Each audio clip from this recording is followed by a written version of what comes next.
राजस्थान विधानसभा की बजट सत्र के दौरान आज प्रश्नकाल के दौरान जनता के मुद्दों पर विभागीय मंत्रियों ने आश्वस्त किया कि हमारी सरकार सभी को साथ लेकर चलने वाली सरकार है और जनता से जुड़े सभी काम होंगे। प्रश्नकाल के दौरान क्या मुद्दे रहे और मंत्रियों ने क्या जवाब दिए, देखिए स्पेशल रिपोर्ट। वित्त मंत्री दिया कुमारी ने कहा कि राज्य सरकार के कर्मचारियों और पेंशनरों को चिकित्सकीय सुविधाएं उपलब्ध करवाने के लिए संचालित RGHS योजना को बंद करने का वर्तमान में कोई प्रस्ताव विचाराधीन नहीं है। विधायक चंद्रभान सिंह चौहान के सवाल पर मंत्री ने सदन को आश्वस्त किया कि RGHS योजना अंतर्गत पंजीकृत दवा विक्रेताओं द्वारा दवा न देने की शिकायत प्राप्त होने पर विक्रेता के विरुद्ध कार्रवाई की जाएगी। आज की स्थिति में इस स्कीम को बंद करने की कोई योजना नहीं है।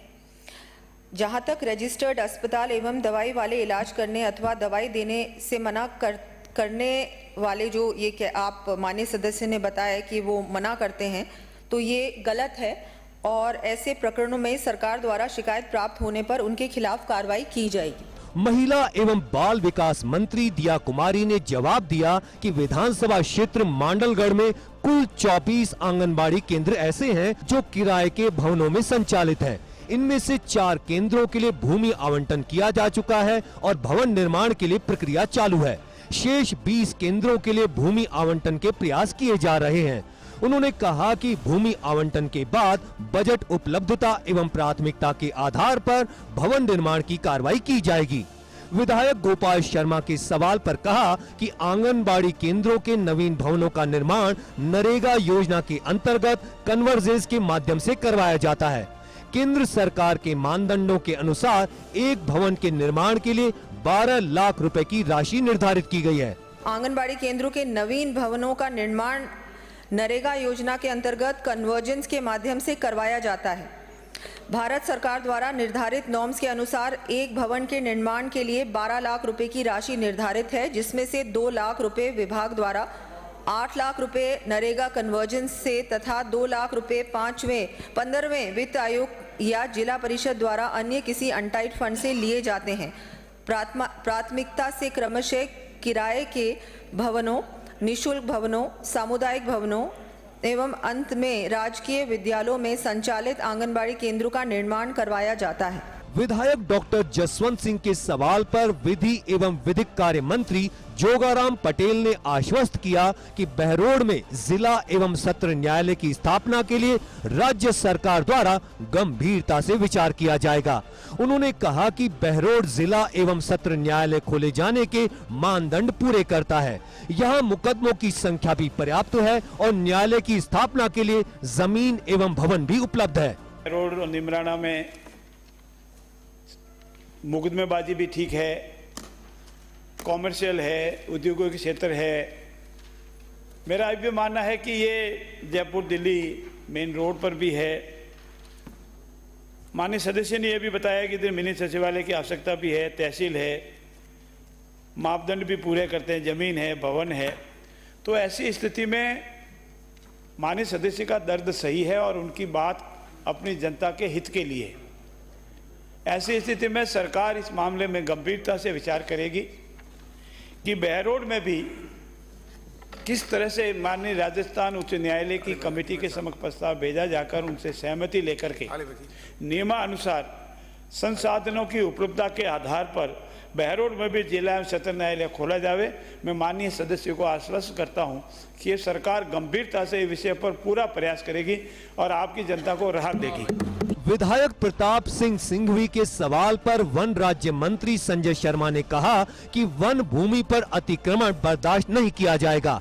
राज्य सरकार वन भूमि पर अतिक्रमण करने वालों पर कड़ी कार्रवाई कर रही है। वन क्षेत्रों से अतिक्रमण हटाकर भूमि को सुरक्षित किया जा रहा है।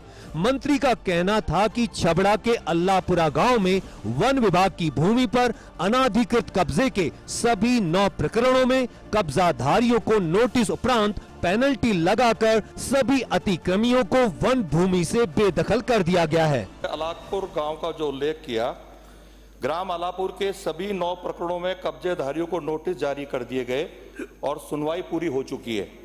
इन प्रकरणों में कुल पेनल्टी 13,200 रुपए अधिरोपित की गई है तथा ग्राम अलापुर के सभी अतिक्रमियों को वन भूमि से बेदखल कर दिया गया है। आने वाले समय में जो भी अतिक्रमी वन भूमि पर अतिक्रमण करेगा उसको किसी भी हालत में बर्दाश्त नहीं किया जाएगा। अतिक्रमण हटा करके वन भूमि को सुरक्षित किया जाएगा। गोपालन मंत्री जोराराम कुमावत ने कहा कि मध्य प्रदेश व ओडिशा की तर्ज पर प्रदेश में गौ अभयारण्य स्थापित करने की दिशा में राज्य सरकार द्वारा इन राज्यों से आवश्यक जानकारी एकत्र की जा रही है।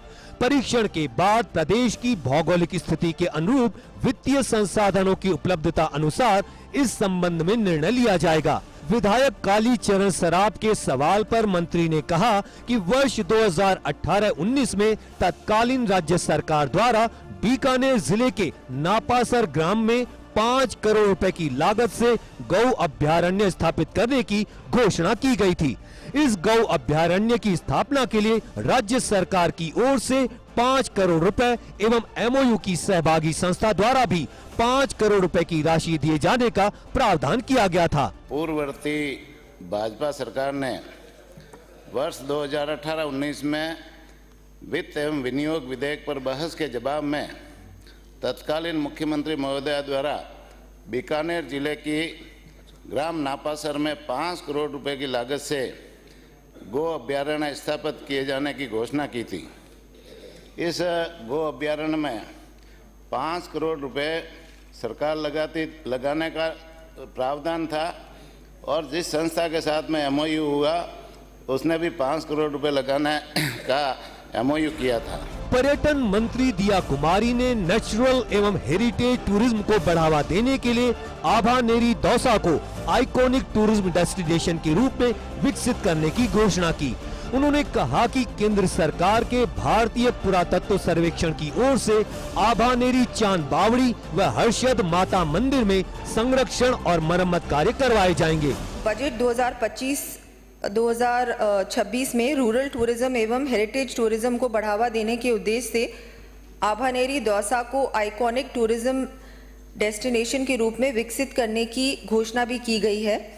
इसके अतिरिक्त भारत सरकार की भारतीय पुरातत्व सर्वेक्षण द्वारा भी चांद बावड़ी आभानेरी एवं हर्षद माता मंदिर के संरक्षण एवं मरम्मत के कार्य किए जा रहे हैं। प्रश्नकाल के दौरान हालांकि विपक्ष की भागीदारी नहीं थी, लेकिन मंत्रियों के जवाब से सवाल करने वाले विधायक संतुष्ट नजर आए। विभागीय मंत्रियों ने कई मामलों में दोषियों के खिलाफ सख्त कार्रवाई का आश्वासन तो दिया ही, साथ ही सवाल लगाने वाले विधायक को भी आश्वस्त किया कि जनता से जुड़े कामों के जो प्रस्ताव सौंपे जाएंगे उनको प्राथमिकता के आधार पर दिखाकर पूरा किया जाएगा।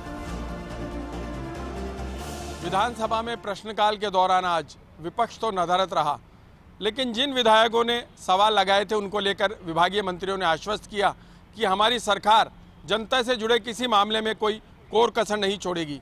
कुछ सवालों में दोषी अधिकारियों को घेरते हुए मंत्रियों ने कहा कि उनके खिलाफ सख्त से सख्त कार्रवाई की जाएगी। कैमरामैन तीरथ के साथ Vinod Singh Chauhan, first India news, Jaipur.